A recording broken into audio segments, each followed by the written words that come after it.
नंदिनी बोलती है sir chapter पे चैप्टर खत्म कर रहे हम पढ़े कब पढ़ने का? चलो let's begin. The next thing that we are understanding is about the sewage treatment plant. It has been said that हमारे पूरे country में there is a large quantity of sewage which is produced, right? मतलब रोज सुबह सुबह अगर तुम जाओ तो कितने सारे लोग फ्लश होता है, पानी होता है. ना पॉइंट इज उस पानी का क्या होता है? हमारे उधर से तो चला गया, ठीक है. अब सांगली में हमारे पास नदी है खाली, समंदर तो है नहीं. सारा पानी नदी में गया तो नदी में बाढ़ आ जाएगी बारिश के पहले. So practically that is not possible as well. So how exactly? And also you cannot directly let that particular water, sewage water, inside river. ठीक है? Can I get the reason why I can't do that? See, अच्छा, basic water pollution. Go beyond. I said acid pollution को छोड़, मतलब water pollution को छोड़, go beyond. Diseases होगा. I don't think so Krishna नदी का पानी कोई पीता है या उसमें नहाते होंगे. हाँ, वो तो ऐसा शौक वाला ना. अब तो legitly fine, go beyond. Diseases then reuse नहीं कर सकते फिर से. ओके, बेसिकली टेक्निकली क्या होता है, जब सीवेज वाटर इस फ्रेश वाटर के साथ मिलता है, the content of phosphate in that particular water increases drastically. ध्यान से सुनना, एनवायरमेंट वाले चैप्टर से रिलेटेड बात कर रहा हूं मैं. जो अपना सीवेज वाटर होता है, जब वो फ्रेश वाटर के साथ मिक्स हो जाता है बेटा, तो फॉस्फेट का कंटेंट उस फ्रेश वाटर में बढ़ जाता है. जैसे ही फॉस्फेट का कंटेंट उस फ्रेश वाटर में बढ़ जाता है ना, ऑटोमेटिकली उसके ऊपर अल्गे ग्रो होना स्टार्ट हो जाता है. जैसे अल्गे ग्रो होता है प्लस दूसरे प्लांट्स ग्रो होते हैं, which is called as water hyacinth. If you guys are aware about this plant, water hyacinth type, algae type things start growing on them, which leads to something called as algal bloom. Have you heard about it? It leads to something called as algal bloom, which is what you have an entire algae which grows over there. Now, slowly and gradually, that algae grows so rapidly and in a so large quantity that the water level goes on decreasing within that fresh water. Fresh water body का जो water level होता है वो धीरे धीरे धीरे धीरे करके कम हो जाता है. अब कम होते होते होते प्लांट्स और ज्यादा ग्रो हो रहे उधर. This leads to a particular condition which is called as eutrophication. Have you heard about this term? It leads to something called as eutrophication.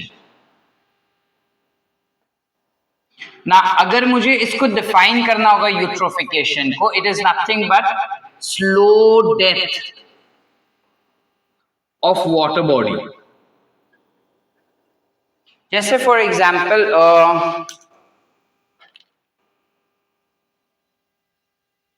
There is one, probably Krishna नदी का ही रहेगा वो, अब मुझे ज्यादा डिटेल्स नहीं पता इधर का, बट जब हम बाईपास रोड से सांगली की तरफ आते हैं ना, सांगली मार्केट की तरफ, मतलब बस स्टैंड की तरफ जब तुम आओगे ना, bypass road, I hope you all understood what I am talking. Islampur से आते वक्त जब मैं सांगली के लिए एक राइट मारता हूँ, which is immediately after I cross that Krishna नदी, राइट.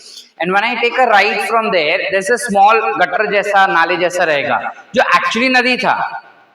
बिकॉज पानी दिखता है कि पानी साफ था, बट उसके ऊपर वाटर हाइसिंथ ग्रो हो चुके हैं. And if you notice that particular area, उसका ना जो विड्थ है ना, वो नाला गिनो या नदी गिनो, उसका जो विड्थ है, चौड़ाई है, वो बहुत ज्यादा है, वो दिख के आता है अपने को, बट देन पानी उसमें काफी कम जगह से बह रहा है. That's because the entire area is been captured by water hyacinth. अब slowly and gradually over the years अगर इसको क्लीन नहीं किया, तो 10 years down the line from today, that entirely will be having only water hyacinth, no water. पानी ही नहीं रहेगा उसके अंदर और सारे अलगे उस पे ग्रो हो जाएंगे, और उस पानी के अंदर जो लिविंग ऑर्गेनिजम्स थे वो सारे मर जाएंगे, और मरने के बाद उनका जो ऑर्गेनिक मैटर रहेगा that will be deposited over there. Now this particular condition, जहां पे पहले नदी हुआ करती थी, अब वहां पे नदी की जगह पे मार्शी एरिया हो चुका है. This condition is called as eutrophication. Are we clear? Why did all of this happen?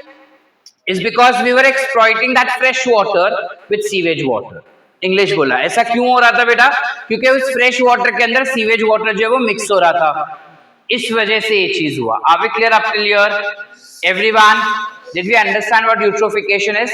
Now my question is, our question is, how do we make sure that this does not happen? Because sewage water जो पूरे सांगली में जमा हो रहा है, कहीं ना कहीं तो फेंकना पड़ेगा ना उसको, और बेस्ट ऑप्शन हमेशा या तो नदी होता है या समुंदर होता है। अब हमारे आसपास समंदर तो है नहीं, तो हम पानी कहाँ फेंकेंगे? ऑब्वियसली नदी में ही फेंकने वाले हैं। So we need to treat this particular water and then allow it to enter in fresh water. Question is, how do we do that treatment? So that treatment is ideally done at 4 levels. Treatment को 4 level पे किया जाता है, और इस पूरे programme को हम कहते हैं सीवेज ट्रीटमेंट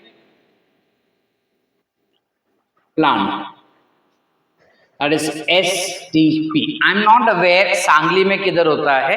मुंबई में I could have told you कि यहाँ पे होता है। सांगली में if you have any of your friends, या पापा के कोई फ्रेंड्स है या मम्मी के कोई फ्रेंड्स है, make sure एक बार कभी फ्री डे जब रहेगा तुम्हारा प्रारंभ से, तब जाके एक बार ही देख लेना, ठीक है? वहां पे वो पूरा प्रोसीजर तुमको दिखाएंगे दूर से of course, but then they will explain you that how exactly sewage treatment is done. So when you talk about STP over here, it is carried out in 3 steps as said. The first step is obviously primary treatment. You call it as primary treatment. इस treatment में क्या होता है? जो भी पानी रहेगा उसको एक बड़े से एरिया में कलेक्ट कर लिया जाता है, and water is allowed to stay there for some hours. ठीक है? बड़ा सा एरिया मतलब कितना होगा सर? बड़ा सा एरिया मतलब you can take a circumference of this both the lanes of building. अपना पीछे वाला क्लास वाला पूरा लेन, इस वाला क्लास का पूरा लेन फ्रॉम स्टार्ट टू एंड, इतना पूरा ऐसा राउंड गिनो, ठीक है? This is rectangle but you consider round.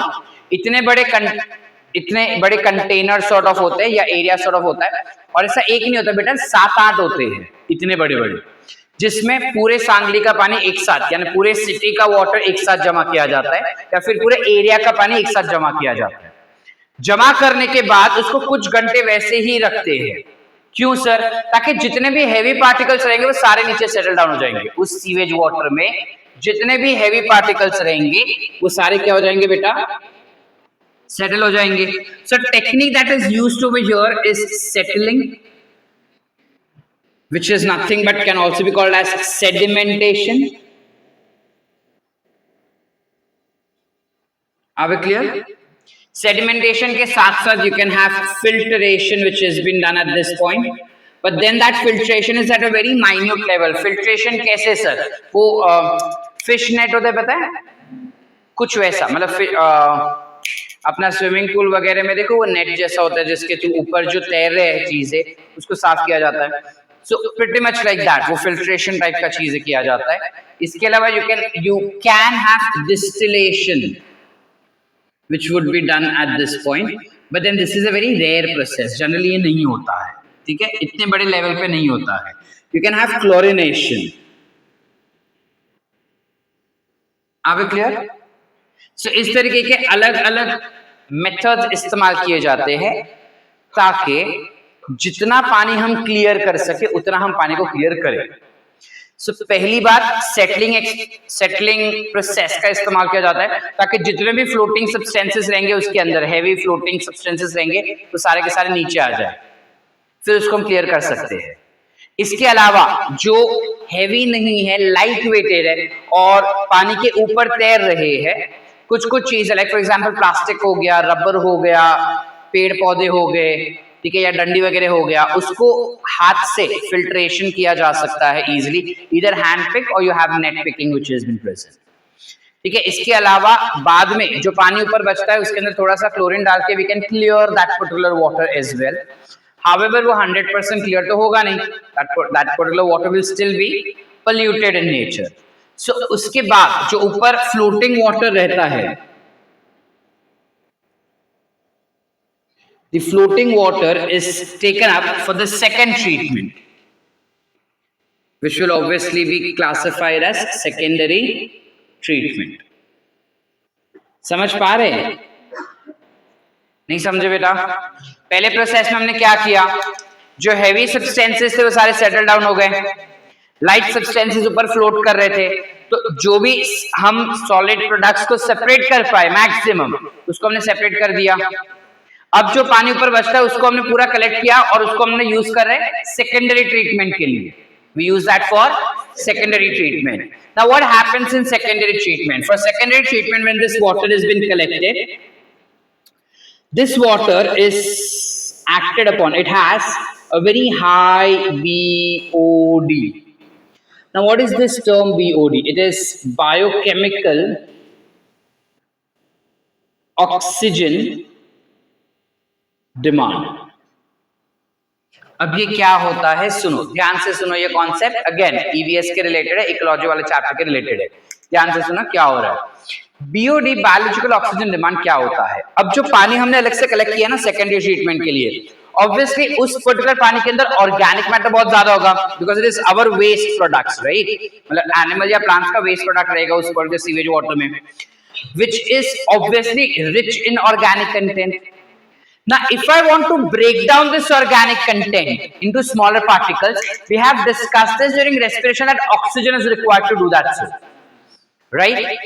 Now, any bacteria, any fungus, any microorganism breaking down this organic matter will be requiring oxygen for doing that. So, yes or no? अब obviously उस sewage water में कुछ bacteria already existing थे, ठीक है, जो उस particular organic matter को ब्रेक कर रहे हैं। बट प्रॉब्लम ये है कि ऑर्गेनिक मैटर बहुत ज्यादा आ गया। इतने ज्यादा ऑर्गेनिक मैटर को ब्रेक डाउन करने के लिए ऑक्सीजन का कॉन्सेंट्रेशन हाई चाहिए रहेगा। So the amount of oxygen required to break down the organic content of that polluted water is called as BOD. Understood? The amount of oxygen required for breaking down the organic content within that sewage water will be called as BOD. अच्छा, किसको चाहिए ये oxygen? Micro organisms को चाहिए रहेगा ना बेटा। तो इस वजह से काफी बार बायोलॉजिकल ऑक्सीजन डिमांड भी कहते हैं इसको, ठीक है। हमारा एनसीईआरटी उसको बायोकेमिकल कह रहे हैं, इसलिए मैंने बायोकेमिकल लिखा। गलती से क्लासेस के पेपर में या एनटीए के पेपर में बायोलॉजिकल ऑक्सीजन डिमांड आ गया ना, तो तुम उसको ही मार्क करना। बट ध्यान से सुनो, दोनों ऑप्शन में है बायोलॉजिकल और बायोकेमिकल, तो हम बायोकेमिकल ही मार्क करें। फिर अक्ल मत लगाना कि आपने तो बोला था कि ये मार्क करना था। समझ पा रहे हैं? I am saying that if you do not have biochemical as option, you can go for biological also, that is also correct. Clear है? चले आगे बेटा। बीओडी क्या है वो समझा। अब ऑब्वियस है कि जितना ज्यादा पोल्यूटेड होगा पानी, ऑक्सीजन डिमांड उतना ज्यादा, जितना कम रहेगा पोल्यूटेड पानी, ऑक्सीजन लेवल उतना कम। तो अगर मुझे जानना है, ठीक है, लेट्स से कुपवाड़ से जो सैंपल आया है मेरे पास सीवेज का, मुझे जानना है कि कुपवाड़ से आया हुआ सैंपल और मीरठ से आया हुआ सैंपल, इन दोनों में से कौन से sample, sewage sample has maximum organic content. What can I do? I check their BOD. जिसका BOD ज्यादा, that means उसमें उतना ज्यादा pollution हो गया, organic matter which is polluted है। Are we clear? इसके बेसिस पे भी क्वेश्चन फ्रेम किए जाते हैं, ठीक है, कि किसका BOD ज्यादा है, क्या किसका BOD कम है, तो उसके हिसाब से ये ज्यादा पोल्यूटेड हुआ या ये ज्यादा पोल्यूटेड हुआ, उस पे स्टेटमेंट बेस्ड क्वेश्चंस आते हैं, कंफ्यूजिंग होता है। बट देन कॉन्सेप्ट समझ गए तो कंफ्यूजन नहीं होगा अपने को। कॉन्सेप्ट समझा everyone? Amay second last bench समझा? जाग रहा है? Are we clear up till here? Can I go ahead बेटा? शॉर्ट है यहां तक। तो हम क्या कर रहे हैं, फिलहाल बीओडी बहुत ज्यादा है उसका, ठीक है, तो क्या हम उसको ऑक्सीजन देते क्या? Sir, we don't give them oxygen because that is not possible for us to give them oxygen. Rather what do they do is they multiply themselves. समझ पा रहे? अब मैं बोल रहा हूँ कि भाई सीन ये है कि मैं चाहता हूं कि प्रारंभ साइंस एकेडमी ना फ्रेशर्स पार्टी ऑर्गेनाइज करें 11th स्टैंडर्ड वालों के लिए। अब अगर वो फ्रेशर्स पार्टी कहां से बोले, हमको तो मिला नहीं, हम क्यों करें?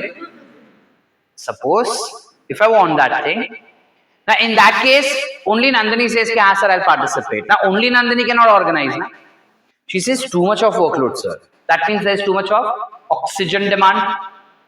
Now what she does, workload कम कर सकते हैं क्या? नहीं, ऑर्गेनाइज करना है तो वर्कलोड तो बढ़ेगा ही। what does she do is she multiplies herself, meaning she gathers her friends, convinces them कि भाई चलो करते हैं, and that's how the work can increase. मतलब work will decrease and the organisms will increase. Likewise, we don't legitimately provide oxygen to those bacteria, but then what do is those bacteria multiply themselves in larger quantity, taking that organic material. और जब वो multiply करते हैं तब साथ साथ में उसके अंदर काफी सारे फंगस के स्पोर्स भी होते बेटा. फंगस के स्पोर्स को तो ये मौका मिल गया ग्रो होने का. तो we know that fungus have something called hyphae. तो वो हाइफे ग्रो करता है, उस हाइफे के ऊपर ये बैक्टीरिया चिपक जाते हैं और चिपक के बैक्टीरिया अपना काम करने लगते हैं. तो बैक्टीरिया मल्टीप्लाई भी हो रहा है और ऑर्गेनिक कंटेंट डिग्रेड भी हो रहा है, टूट भी रहा है. लॉजिक समझ रहा है कि नहीं समझ रहा है? फंगस जो है वो माइसीलियम बना रहा है, हाइफे बना रहा है, उस हाइफे के ऊपर बैक्टीरिया ग्रो कर रहा है और वो साथ साथ में पानी के अंदर का ऑर्गेनिक कंटेंट भी रिड्यूस कर रहा है, प्लस अपने आप को मल्टीप्लाई भी करते जा रहा है. जिस वजह से ऑब्वियसली ये जो माइसीलियम है वो जाड़ा जाड़ा होते जाएगा ना. समझ पा रहे? फिर बैक्टीरिया ग्रो हो रहे तो जाड़ा जाड़ा होते जाएगा, जाड़ा होते जा रहा है, होते जा रहा है, होते जा रहा है, होते जा रहा है, और मेरा ऑर्गेनिक कंटेंट जो वो डिग्रेड होते जा रहा है, होते जा रहा है, होते जा रहा है, होते जा रहा है, होते जा रहा है. अब ऐसा एक तो होगा नहीं, बहुत सारे हैं ऐसे. एक पॉइंट ऐसे आता है, अब ये जो बहुत सारे हैं ना स्ट्रक्चर्स, माइसीलियम के ऊपर बैक्टीरिया एंड अराउंड, मलाई देखा है, मलाई दूध के ऊपर, wrong example to give, but then कुछ वैसा बनता है ये structure. This structure is called as flocs. काय म्हणतात याला आपण? Process will be called as flocculation. Process of formation of flocks will be called as flocculation. Flocks काय आहे आपण सांगितलं? Fungal mycelium plus bacteria that grows on them, which forms a malai-like substance. नाला है क्या इधर नजदीक में कहीं पे? अच्छा, if not, I don't know if you all have seen, जो भी वाटर बॉडीज होते हैं, वेदर वो नाला हुआ, गटर हुआ, नदी हुआ, तुमने अगर कभी देखा रहेगा, जनरली मई वाले गर्मी वाले सीजन में काफी क्लियरली दिखता है, बारिश में तो वो पानी क्लियर हो जाता है ऑलमोस्ट. गर्मी वाले सीजन में देखा रहेगा जब ज्यादा पानी नहीं होता उसके अंदर, तो वो पानी के ऊपर ना कुछ ऐसा फोम जैसा स्ट्रक्चर बन जाता है या फिर फ्लॉक्यूलेशंस हो जाता है, मतलब दिस फ्लॉक स्टार्ट्स डेवलपिंग, मलाई जैसा स्ट्रक्चर बन जाता है. ठीक है, मुंबई में काफी कॉमनली दिखता है, सांगली का मैंने कभी देखा नहीं. ठीक है, because I haven't seen any drainage system over here as such. But तुमने देखा है जिंदगी में? देखा है तो गुड, नहीं देखा है तो दूध घर पे जाके देखो और मलाई को ऐसे ऐसे भोगदा पाड़ो. ठीक है, हैव सम पीसेस ऑफ मलाई ऑन दैट मिल्क. ठीक है, बस कुछ कुछ वैसा ही दिखता है वो. ठीक है, so that is called as what? Called as floc नहीं रे, फ्लॉक्स, गधड़े, वीर. You call it as flocs. ठीक है, process is called as flocculation. समझ पा रहे हैं हम? अब ये फ्लॉक्यूलेशन की वजह से क्या हुआ? ऑर्गेनिक कंटेंट डिग्रेड हुआ. डिग्रेड होके क्या हो गया? मेरा बीओडी इंक्रीज हुआ या डिक्रीज? इंक्रीज हुआ या डिक्रीज? डिक्रीज हो गया, बीओडी कम आ गया. अब ना गवर्नमेंट ने एक सेट रखा है कि इतना बीओडी रहेगा तो चलेगा. इसके मतलब इतना बीओडी तक अगर तुम्हारा वैल्यू आ जाता है पानी का, उस पानी को तुम नदी में डाल सकते हो, because that is permissible range. 100% pure water नहीं होता कभी, दैट्स नॉट पॉसिबल. ठीक है, तो एक परमिसिबल रेंज तक अगर बीओडी आ जाता है, फिर क्या किया जाता है? ये फ्लॉक्स जो है वो नीचे ढस जाते हैं. हैवी वेट की वजह से फ्लॉक्स नीचे आ जाते हैं. जैसे ही फ्लॉक्स नीचे आ जाते हैं, you classify it to be as sludge. क्या बोलते हैं हम उसको अभी? You call them as sludge. You can also call them as activated sludge because you have bacteria present in them. So you call it as activated sludge. Are we clear up to here बेटा? तो यह sludge which settles down. और ऊपर जो पानी है that is clarified water. ऊपर वाला जो पानी तैर रहा है that is clarified water, जिसका बीओडी कम हो गया है, उस पानी को निकाल के हम कृष्णा नदी में डाल दिए. अब नीचे जो सॉलिड मिला है अपने को, स्लज मिला है, उसका क्या करें हम sir? So that is taken for tertiary treatment.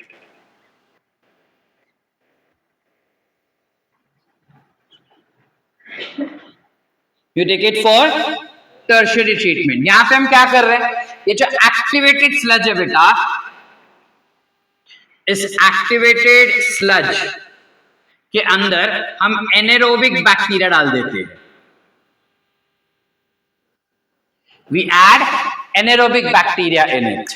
Are we clear up till here? Yes or no? I repeat back again. क्या किया हमने? ऊपर का जो क्लियर पानी था वो निकाल के नदी में डाल दिया या जो भी वाटर बॉडी है उसमें डाल दिया। नीचे का बचा हुआ स्लज को हमने उठा के एक बायोगैस प्लांट में डाल दिया है, ठीक है, और एनारोबिक डाइजेशन के लिए छोड़ दिया। नीचे वाले स्लज के अंदर एनारोबिक बैक्टीरिया डाल दिया। अब ये एनारोबिक बैक्टीरिया क्या कर रहा है? एनारोबिक बैक्टीरिया इस एरोबिक बैक्टीरिया और फंगस उस पे फीड कर रहा है। It is feeding on aerobic bacteria and fungus. तो वो उस एरोबिक बैक्टीरिया को मार भी डालता है, फंगस को मार भी डालता है, और जब वो इसको डिग्रेड कर रहा है, it is an anaerobic bacteria, meaning it is working anaerobically. Yes और no? Any organic matter which gets degraded anaerobically will be capable of production of methane gas, which is what? Biogas. So this is how biogas power plant can also be functioning. So हमें इससे क्या मिलेगा? Biogas. You get biogas. Biogas के साथ साथ you also have some sludge which is down below. That sludge can be processed and used as fertilizer. It can be processed and used as fertilizers. Are we clear? और biogas का क्या इस्तेमाल है ये मुझे बताने का जरूरत नहीं है, तुमको पता है already. Are we clear up till here बेटा? Everyone, any doubt so far? एक बार फिर से पूरा करें या समझ गया? पक्का? एक और बार चलो सुनो क्या हो रहा है। ये पूरा आंसर बोर्ड एग्जाम्स में तुमको 3 मार्क्स के लिए लिखने के लिए आ सकता है, ठीक है? Right a note on STP करके, ठीक है? जीटीबी में कंटेंट थोड़ा अलग दिया हुआ है, एग्जैक्ट सेम कंटेंट नहीं है। They have preliminary treatment and then primary treatment, secondary and tertiary. Preliminary में उसमें थोड़ा अलग कंसेप्ट दिया है, which we will do it a little later, ठीक है? हम पहले नीट रेडी हो जाते हैं, फिर बोर्ड रेडी होते हैं, ठीक है? बोर्ड में अगर 100 में से अपने को 70 मार्क्स भी आए ना तो भी हमें खुशी रहना है। मेडिकल में जाना है ना तो नीट में मार्क्स अच्छे आने चाहिए ना। बोर्ड्स में अपने को 70-80% इज सफिशिएंट, 100 चाहिए। काय समृद्धि नहीं, समृद्धि बोलते सर उसी पे भरोसा है सर, नीट पे तो भरोसा ही उठ गया हमारा। चलो ना, क्या होता है जो सीवेज वाटर है उसको हमें ट्रीट करके ही वाटर बॉडीज में डाल सकते हैं, डायरेक्ट नहीं डाल सकते। तो ट्रीट करने के लिए 3 लेवल पे उसको ट्रीटमेंट दिया जाता है, primary, secondary and primary, secondary and primary में क्या हो रहा है? प्राइमरी में बेसिक फिल्ट्रेशन हो रहा है, जहां पे पहले सेडिमेंटेशन हो रहा है, where the things are getting settled. ऊपर जो भी फ्लोट कर रहा है उसको हम हैंड पिक कर रहे हैं, रैक पिक कर रहे हैं, and we are removing it out, ठीक है? क्लोरिनेशन, डिस्टिलेशन टाइप ऑफ काम हो गया। उसके बाद ऊपर जो पानी बच रहा है उस पानी को उठा के हमने लेके दिया सेकेंडरी ट्रीटमेंट में। सेकेंडरी ट्रीटमेंट में क्या हो रहा है? एरोबिक बैक्टीरिया है, उसमें एरोबिक बैक्टीरिया ऑलरेडी एक्सिस्टिंग है। यस और no? This bacteria is breaking down organic content and bringing down the BOD of that particular sample. BOD क्या था? Biochemical oxygen demand. हाँ, लेकिन क्या था? It was the amount of oxygen required by bacteria for breakdown of organic content. So if the BOD level is high, that means organic content is high, that means water is highly polluted. If the BOD is low, that means organic content is low, that means water is less polluted. Are we clear? Everyone, can I go ahead? Okay. BOD level को कम करना था तो bacteria multiply हो रहा था, लेकिन तभी साथ साथ में कौन मल्टीप्लाई हो गया? फंगस। फंगस के स्पोर्स जर्मिनेट हो गए। अभी तुम जहाँ पे हाथ रख रहे हो, पैर रख रहे हो, तुम बैठे हो जिधर, हवा जो है इसमें काफी सारा फंगल स्पोर्स है, which you are inhaling also, which is there in your hands also. रास्ते पे चलते चलते जाएंगे तब हवा से तुमको टकरा के भी जा रहा है। तो सर हमको ये we have immunity, basic immunity है, ठीक है? अब पानी में क्या होता है? वो फंगल स्पोर्स को फेवरेबल क्लाइमेटिक कंडीशन मिल जाता है, और फेवरेबल क्लाइमेटिक कंडीशन मिलने की वजह से वो स्पोर्स जर्मिनेट हो गए, जर्मिनेट होकर बनाया mycelium, hyphae mycelium, same same. not same, but then hyphae with more complex version is mycelium. So it forms basically a network of hyphae which is mycelium. उस mycelium के ऊपर bacteria grow कर रहा है. वो bacteria जब grow कर रहा है तब साथ साथ में it is multiplying, thus bringing down the BOD. Forms a particular structure called as flocks. Process is called as flocculation. एक पॉइंट ऐसा आता है जब बीओडी काफी कम हो गया है और फ्लॉक्स काफी हेवी हो गया तो फ्लॉक्स धड़ाम करके नीचे जाता है and it forms something called as sludge. I can also call this as activated sludge. Why do I call it as activated sludge? Because I have bacteria in it. Are we clear? Now what do I do? ऊपर का पानी जो है उसको मैंने फेंक दिया नदी, समंदर, पॉन्ड, जिसमें भी फ्रेश वाटर में डाल दिया because now it is permissible. उतना पानी में ऑर्गेनिक कंटेंट इज फाइन. नीचे बचा हुआ जितना भी अपने पास स्लज है, activated sludge, I collect that and add in anaerobic digester. I add in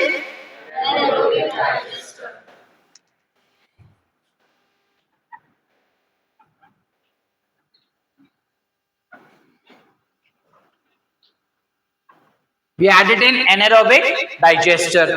anaerobic digester में डालने के बाद हम जानबूझ के एनारोबिक बैक्टीरिया उसमें डाल रहे हैं. क्यों? क्योंकि ये बैक्टीरिया किस पे फीड करेगा? एरोबिक बैक्टीरिया और फंगस पे. किस पे करेगा बेटा? समझ पा रहे हम क्या बाउंसर जा रहा है? काय समृद्धि. मुझे पता है तेरा नाम समृद्धि, बट उसको भी पता है कि मैं उसको समृद्धि बोलता हूँ. सृष्टि ना, देख मेरे को याद है, बट समृद्धि सूट्स यू. समझा? पक्का जाग रही है? Are we clear up till here? Everyone? Any doubts? चलो आगे. हम उसके अंदर जानबूझ के एनारोबिक बैक्टीरिया डाले.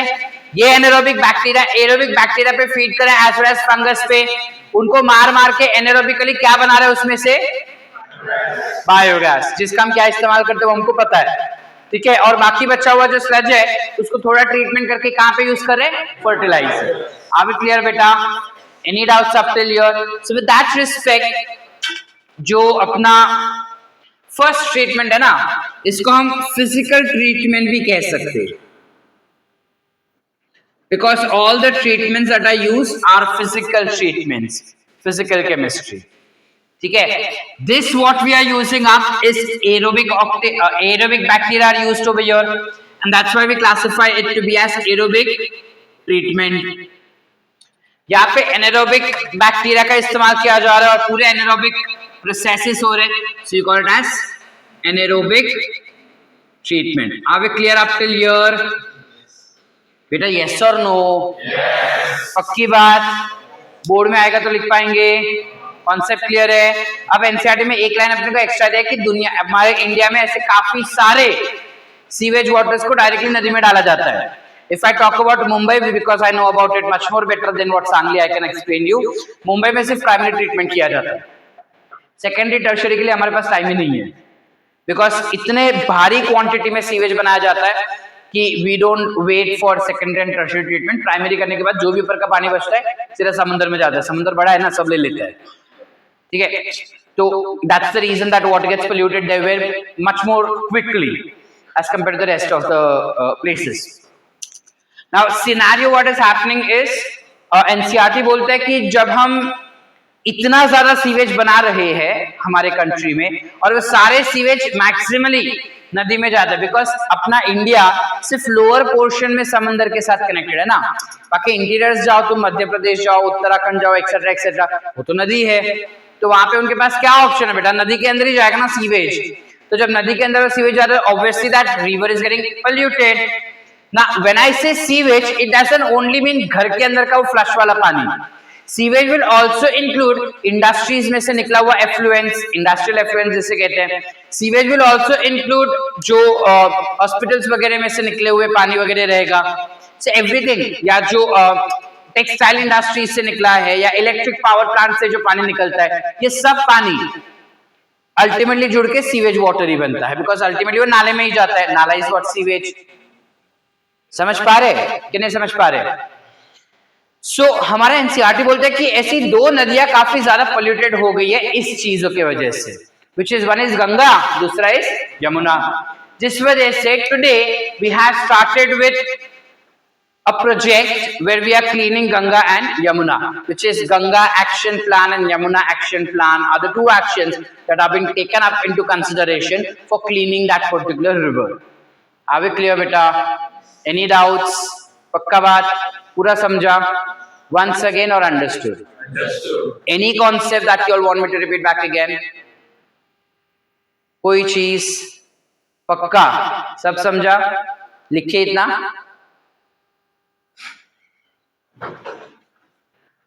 हमारा एनसीईआरटी कहता है कि जब एक्टिवेटेड स्लज हम टर्शियरी ट्रीटमेंट के लिए ला रहे हैं ना, सुनो ध्यान से, एक्टिवेटेड स्लज जब हम टर्शियरी ट्रीटमेंट, बिकॉज ये खाली इन बिटवीन द लाइंस है जो हम मिस कर जाते हैं कि क्या बोल गया करके.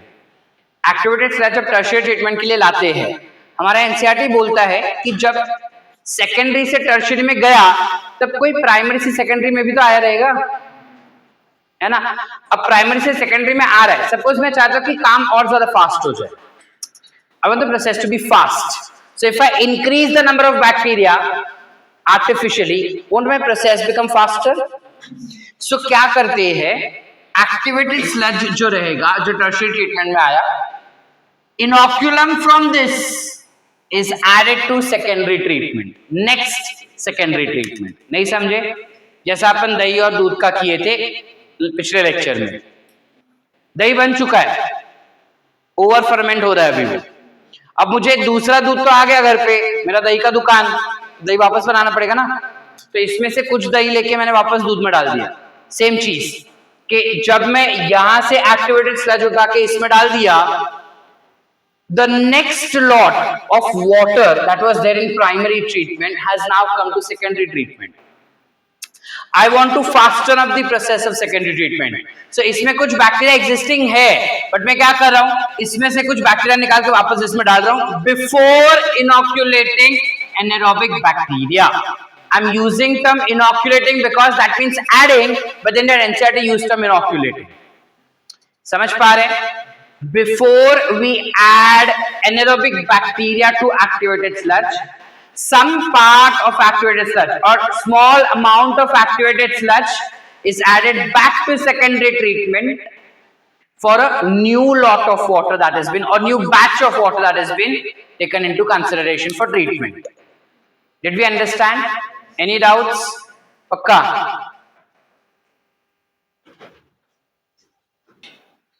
Yeah. Going ahead, when we talk about the next content, which is, हमने बायोगैस तो ऐसे बोल दिया कि जो टर्शियरी ट्रीटमेंट में जो स्लज बचता है, या टर्शियरी ट्रीटमेंट में जो एक्टिवेटेड स्लज डाला है, एनारोबिक ट्रीटमेंट से उसका हम बायोगैस बनाते हैं. Yes sir no? अब हमें ये देखना है कि ये बायोगैस बनता कैसे है. How exactly this biogas is form. So firstly we need to understand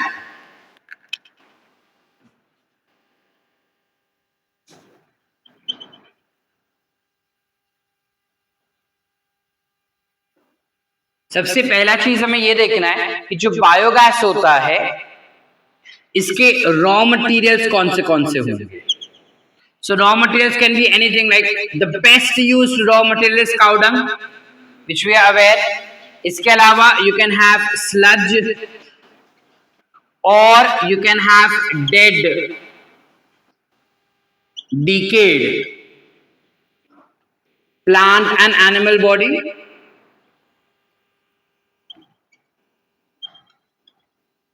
ये कुछ बेस्ट रॉ मटेरियल हो गए हमारे लिए. ठीक है. इसके अलावा बायोगैस का सेटअप कैसा होता है, बचपन में इसका डायग्राम तुम ड्रॉ कर चुके हो, कुछ नया नहीं है इसके लिए. You have a dome shaped structure और बाकी का पूरा डाइजेस्टर जो रहता है वो अंडरग्राउंड होता है. ये हमको पता है ऑलरेडी. डाइजेस्टर टेढ़ा बन गया, तुम सीधा बनाना.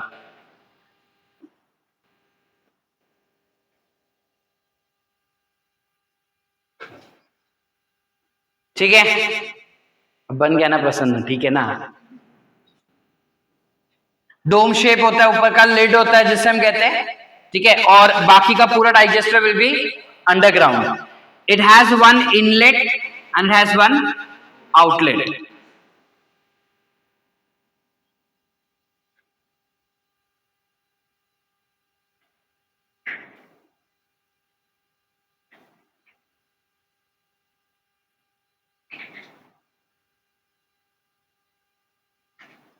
Correct. It has one inlet and one outlet. तो यहाँ से obviously we would go on adding the sewage water, sewage अपना sludge वगैरह जो भी raw materials है वो इधर से ऐड करते जाएंगे, ऐड करके इसको ढक देंगे ताकि anaerobic conditions maintain रहे. तो हम कल्चर भी इनॉक्यूलेट कर सकते हैं यहाँ से, हम उसको रॉ मटेरियल्स भी प्रोवाइड कर सकते हैं यहाँ से, और यहाँ से है ना आउटलेट. आउटलेट क्या हो जाएगा, जो भी नीचे स्लज बच जाता है after digestion, after biogas production, whatever slurry is left behind, that slurry can be collected from outlet and after collecting we process it and use it as fertilisers. और जो भी बायोगैस बनता है ऑब्वियसली गैसियस सब्सटेंस है ना भाई, so that will come out from here at this particular region. ठीक है, so this is gas outlet. This becomes your digester. अब इसमें से जो बायोगैस निकलता है, what are the contents of biogas? उस बायोगैस में क्या क्या रहेगा?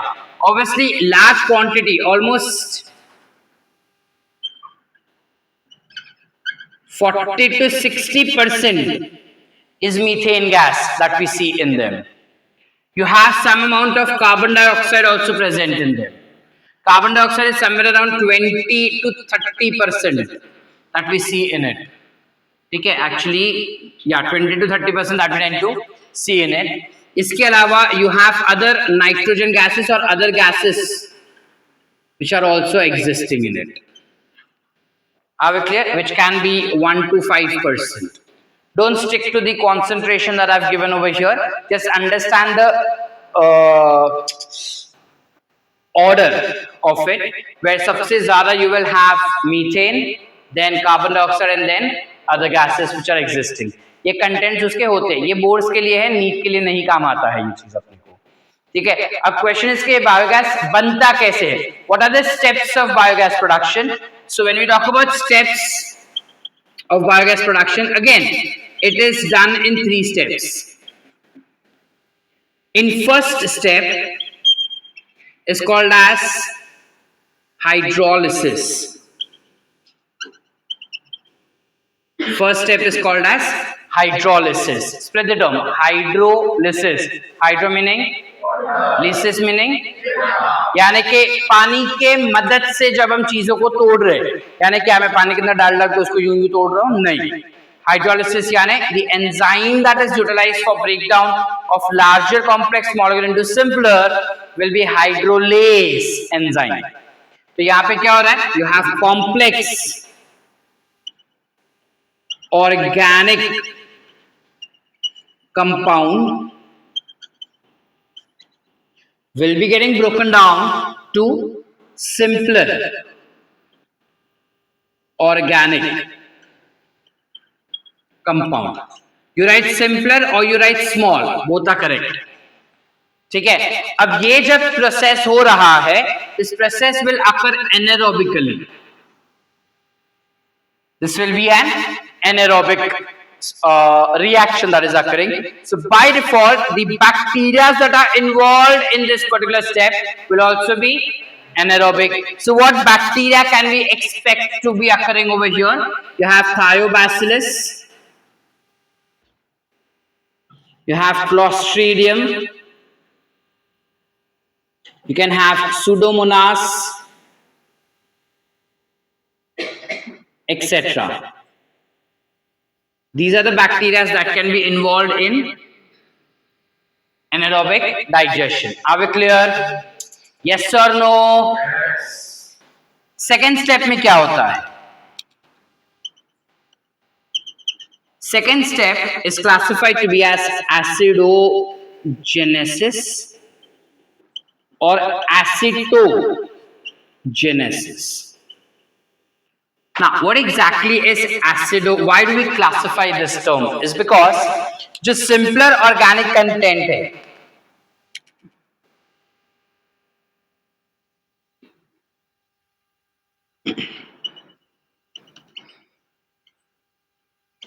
this simple organic compound that we have, beta, this compound gets broken down to form, majority of the time it gets broken down to form acetic acid, which is what?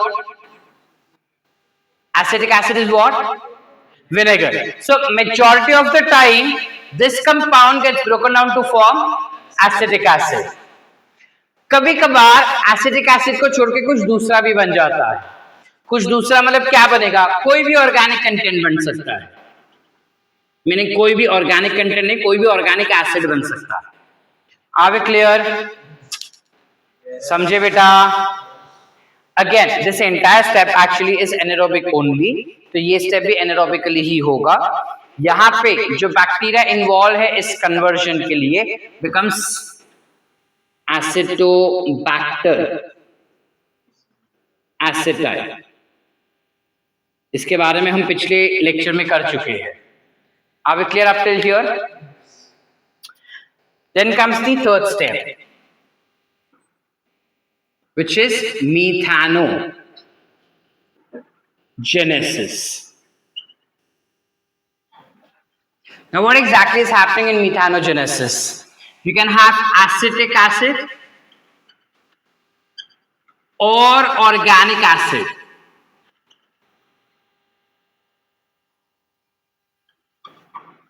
Which gets converted to methane gas, plus you would have carbon dioxide, plus you would have lots of energy which is generated, but then we are not writing, leave that thing as of now. Are we clear up till here? The bacteria that is responsible for performing this can be Methanococcus or Methanobacillus,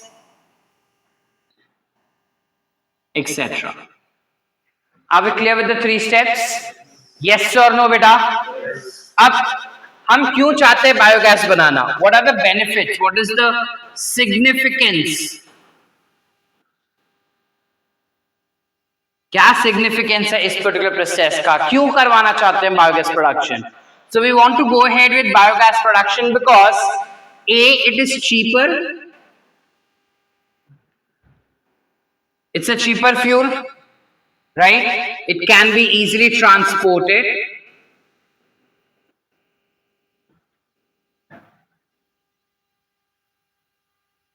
इसके अलावा it's a natural fuel and thus it will burn with clean flame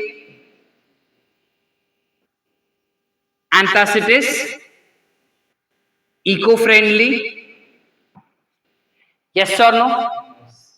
इसके अलावा we can use this biogas for electricity generation as well.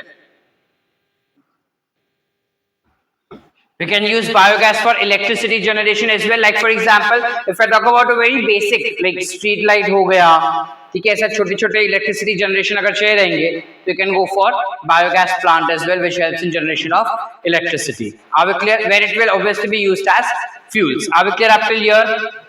ठीक है, ये कुछ basic significance हो गए मीथेन के, जिस वजह से we are wanting to go ahead with biogas production.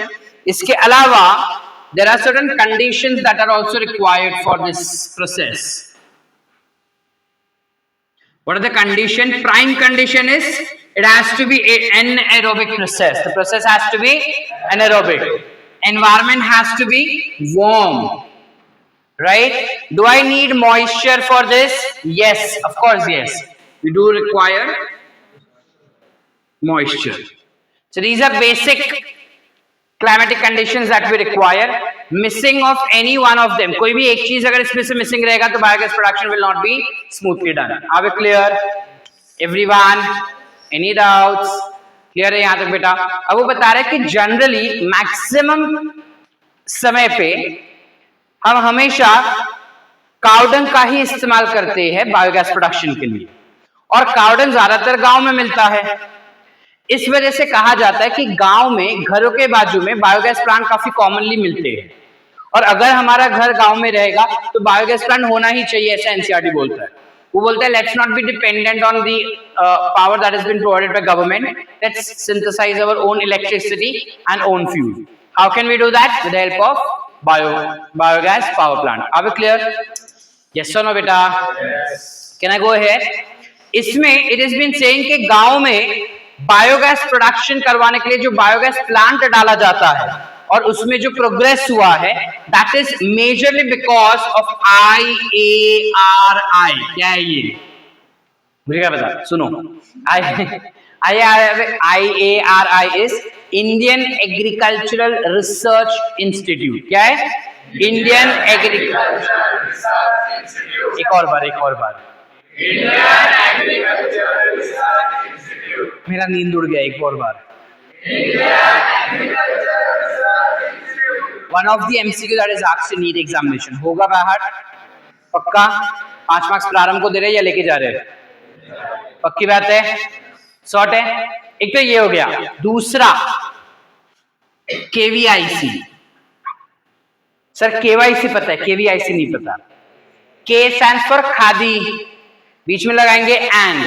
V stands for village, ठीक है। I stands for और C stands for commission, ठीक है। So KVIC becomes Khadi and Village Industries Commission। Are we clear? Yes or no? एक और बार। Khadi and Village Industries Commission। फिर से।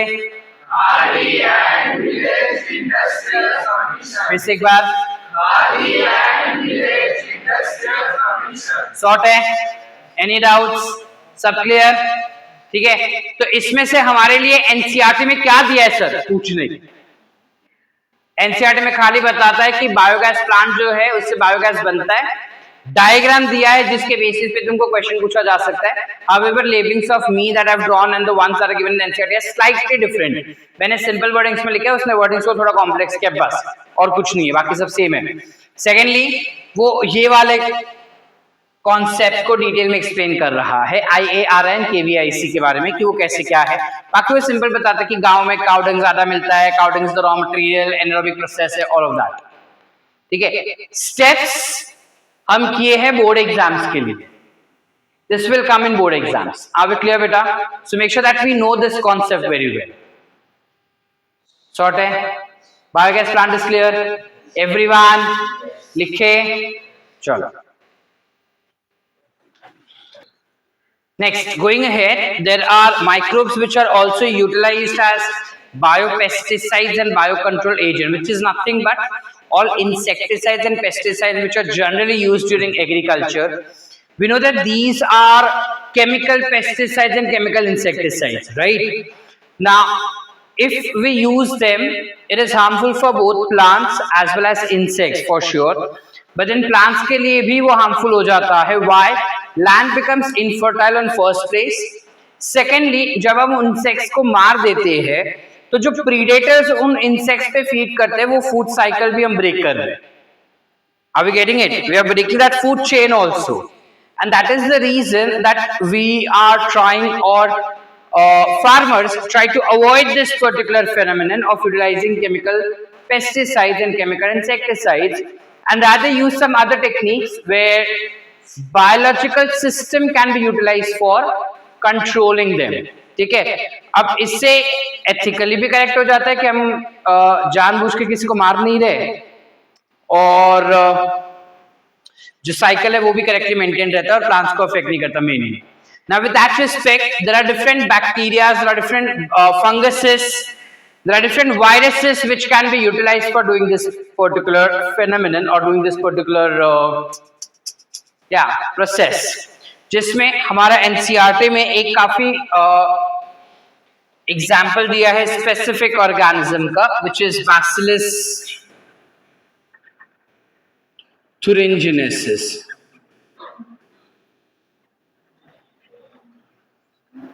Spelling correct करो अगर गलत है तो।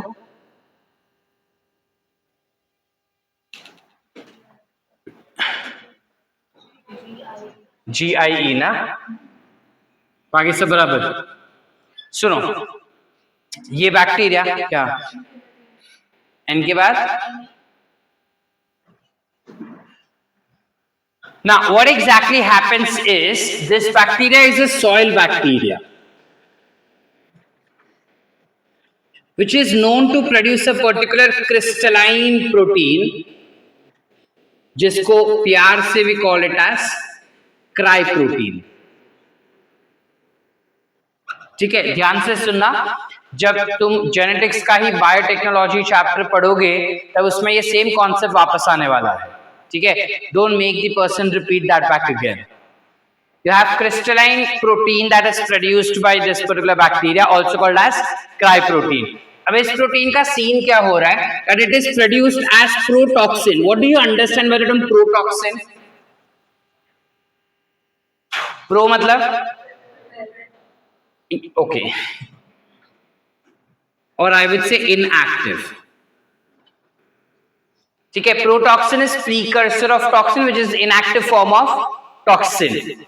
It tends to get activated in alkaline condition only. So alkaline condition will activate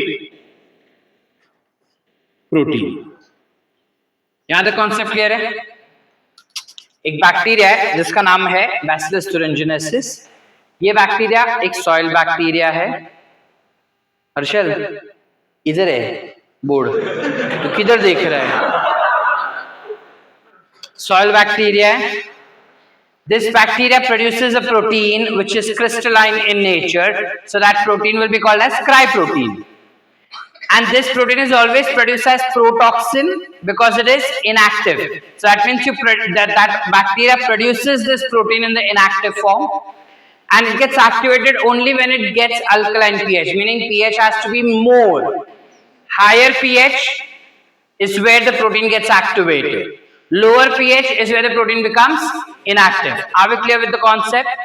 अब जब साइंटिस्ट को ये पता चला तो उन्होंने बोला कि ये तो बेहतर है करके इसको हम यूज कर सकते हैं। क्यों सर? क्योंकि जब ये पर्टिकुलर प्रोटीन अल्कलाइन कंडीशन में जाएगा सिर्फ तब हो पाएगा। तो इसका हम इस्तेमाल कैसे करते हैं? कॉन्सेप्ट समझो। क्राई प्रोटीन इनएक्टिव है, it is consumed by insect. Insect जैसे ही उसके बॉडी के अंदर ये जाता है, this cryprotein goes in, this protein gets activated in insect gut. Insect के गट में, गट माने इंटेस्टाइन, इंसेक्ट के इंटेस्टाइन में जैसे ये प्रोटीन जाता है ना वो एक्टिवेट हो जाता है।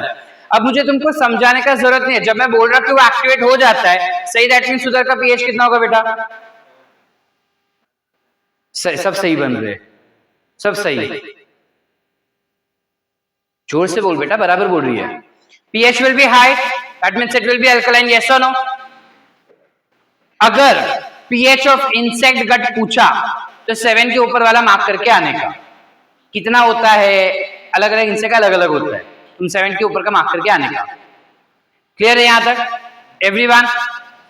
अब इंसेक्ट गट में जाते ही वो एक्टिवेट हो जाता है। एक्टिवेट होते ही protein will bind to the epithelial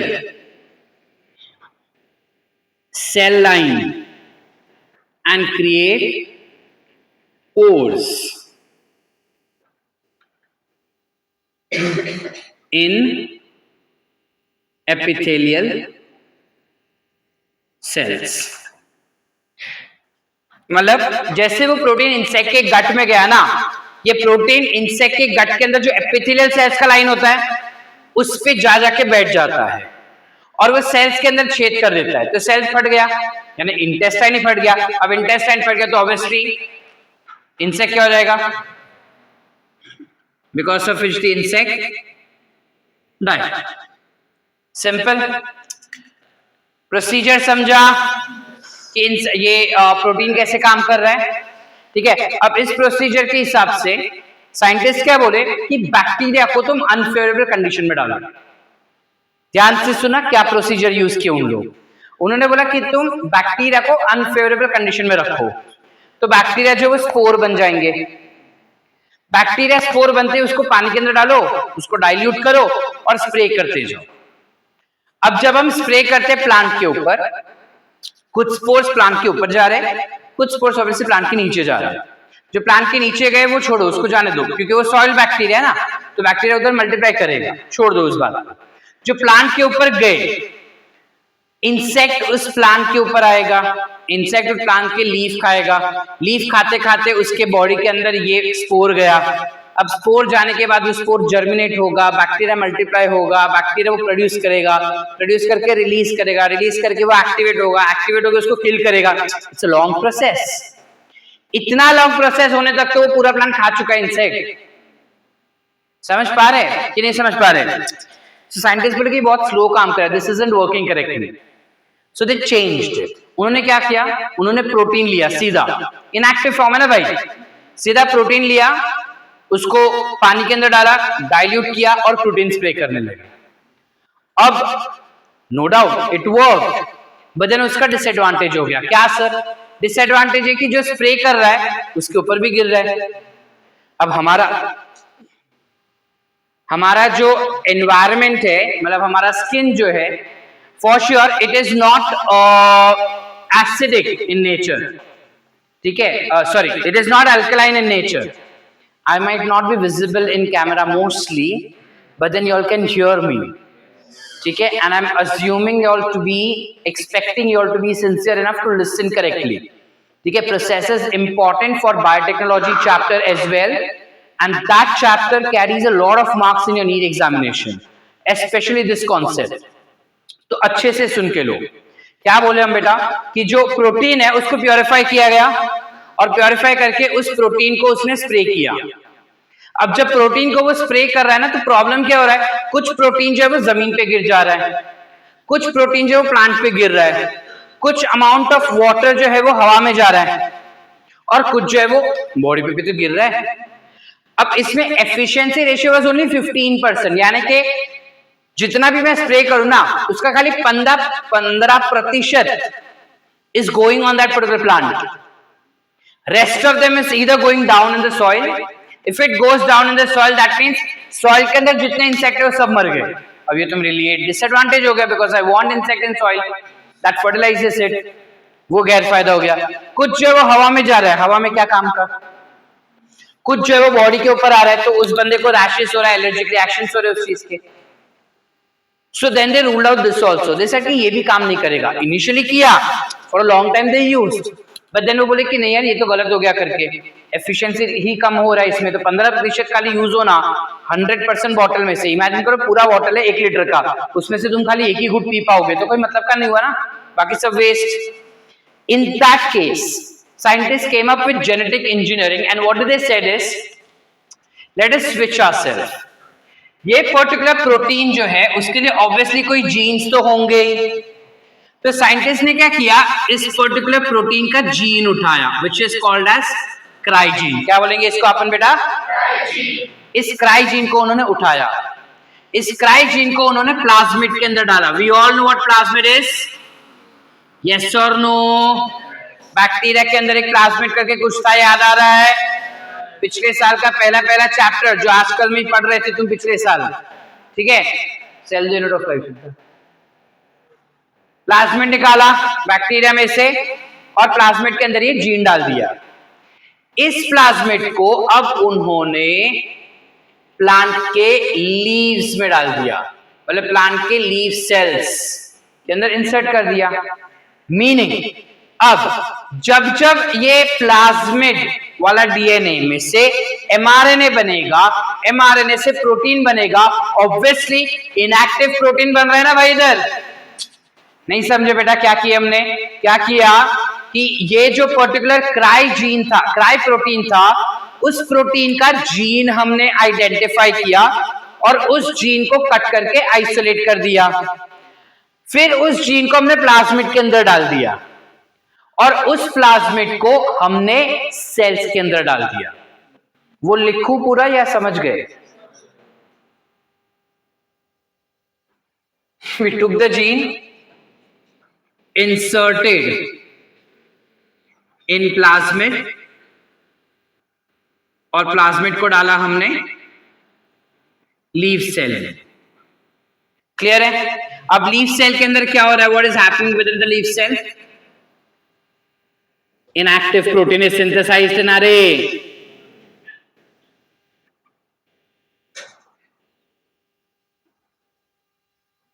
नहीं समझ पाए हम बेटा? क्या किया, क्राई प्रोटीन था, उस प्रोटीन का जीन आइडेंटिफाई किया, किसके अंदर, बैक्टीरिया के अंदर, किसमें, बैक्टीरिया के अंदर से जीन आइडेंटिफाई किया, वो जीन हमने कट करके उठा लिया, उठा के उसको डाल दिया एक प्लाज्मिड के अंदर, और इस प्लाज्मिड को प्लांट के अंदर डाल दिया। प्लांट में किधर डाला, लीव्स में। क्यों लीव्स में डाला सर, स्टेम वगैरह में क्यों नहीं, बिकॉज वो इंसेक्ट लीव्स खाता है, इसलिए लीव्स में डाल दिया।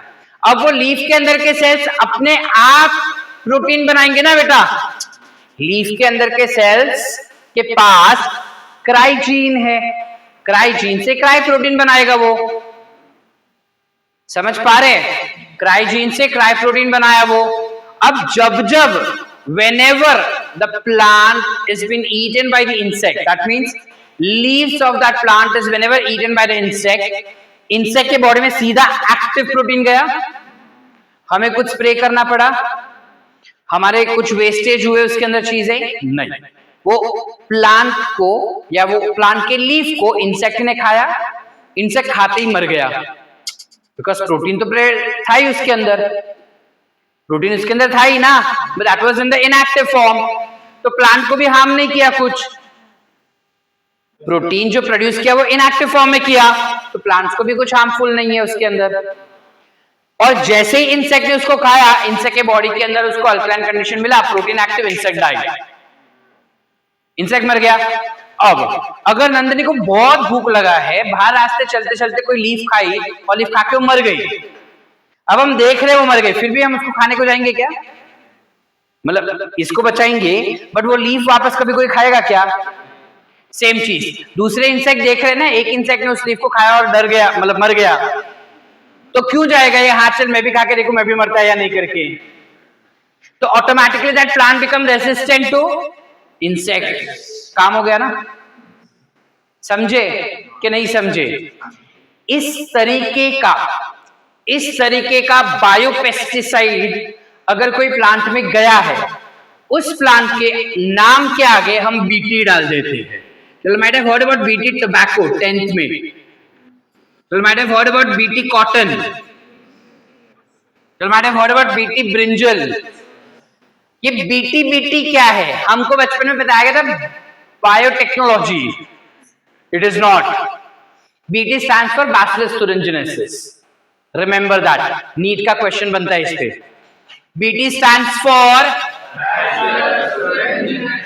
सॉर्टेड है, कोई डाउट, पूरा कॉन्सेप्ट क्लियर है, ठीक है। इसके साथ साथ छिटर पिटर थोड़ा सा और इंफॉर्मेशन दिया एनसीईआरटी में, जहां पे बताया कि काफी सारे अलग अलग इंसेक्ट्स होते हैं जिसका हम इस्तेमाल करते हैं दूसरे इंसेक्ट को मारने के लिए, छोटे छोटे इंसेक्ट होते हैं जिसका हम इस्तेमाल करते हैं दूसरे इंसेक्ट्स को मारने के लिए। अब कौन से है ये छिटर पिटर इंसेक्ट, हमने काफी बारी बेसिक इंसेक्ट देखा रहेगा जिसका लाल बॉडी होता है और काले धब्बे होते हैं उसके ऊपर, लेडी बर्ड, हाँ वो तुम एनसीईआरटी से देख के बोल रहे। You have a example given in your NCERT which is lady bird, ठीक है, हाँ हाँ लेडी बर्ड,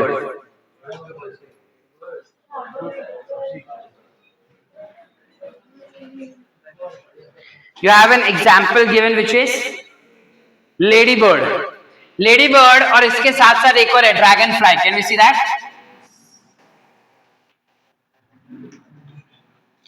कहा जाता है कि लेडी बर्ड और ड्रैगन फ्लाई का इस्तेमाल करते हैं। ड्रैगन फ्लाई क्या होता है, हम हमारे बचपन में मेरे आसपास के मराठी लोग उसको चतुर बोलते थे, ठीक है, हिंदी में उसको हेलीकॉप्टर भी काफी बार बोलते हैं, या इंग्लिश में ही कॉल्ड एज लांब शेपूट असते आणि रंगबिरंगी असतात ते, लाल वाला काटता है, हरा वाला नहीं काटता है, ब्लू वाला भी होता है, चलो डन, खत्म बात, coming back, that is nothing but dragonfly, ठीक है। Coming back to the topic, it is been said that ladybird kills something called as aphids, ये एक इंसेक्ट है जो दूसरे इंसेक्ट को खा जाता है, so it is prey predator relationship that we are discussing about. ये दूसरा इंसेक्ट है जिसका इस्तेमाल अगर हम करें तो वो मॉस्किटोस को खा जाता है, so this is again prey predator relationship. याद कैसे रखे? Lady dam, lady dam.